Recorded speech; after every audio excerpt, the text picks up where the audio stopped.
Un mondo che evolve ma che vuole confrontarsi con le istituzioni per risolvere le criticità. L'Assemblea annuale di CNA Veneto ha posto in evidenza i problemi del settore, proponendo però delle soluzioni. Abbiamo il tema dei crediti incagliati superbonus, per i quali ancora non è stata trovata una soluzione. C'è il tema dell'energia, dalle notizie che si hanno ci sono forti aumenti per il periodo invernale che quindi vanno a cascata anche sulle nostre imprese. C'è il tema del costo del denaro, dell'inflazione, che pesa moltissimo sul credito che le nostre imprese chiedono al sistema bancario, sempre con maggiore difficoltà.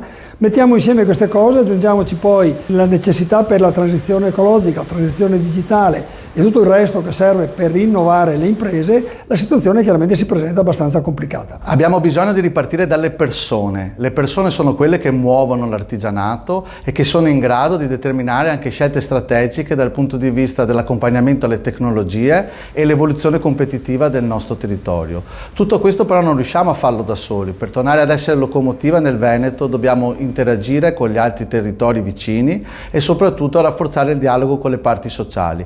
Tutto questo perché abbiamo una sfida molto grande davanti, che è quello di fare in modo che la sostenibilità non possa essere solamente uno slogan, un elemento distante e legato alle certificazioni, ma deve essere fortemente legato alla piccola impresa perché l'artigianato è sostenibile. Noi proponiamo alle istituzioni soprattutto che ci sia dialogo, che ci sia confronto, che sia valorizzato il ruolo della piccola impresa che spesso è messa in secondo piano rispetto alla grande impresa.